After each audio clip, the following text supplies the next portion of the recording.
paisanos del estado. También.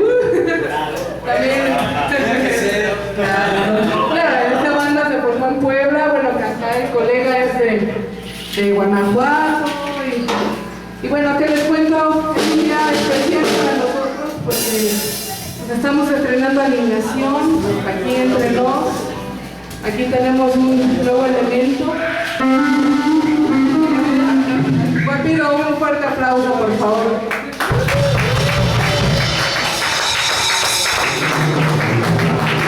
Gracias. Acá también Mario, para nosotros es bien bonito porque él regresó de hace mucho tiempo de irse a Guanajuato, regresó a Puebla y nuevamente está con nosotros y es algo muy padre porque él es cofundador de este proyecto.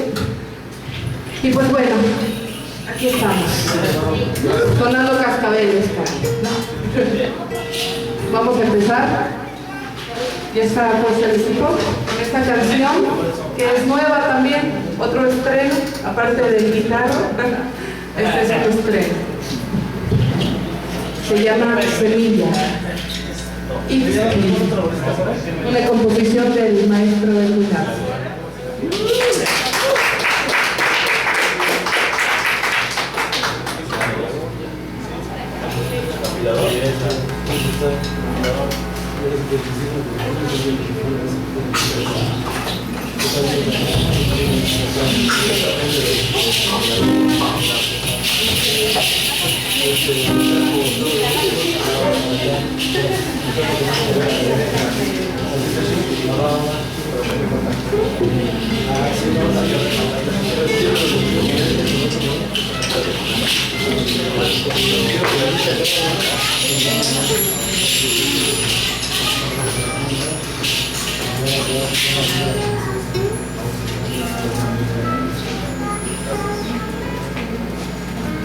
No sé si tenga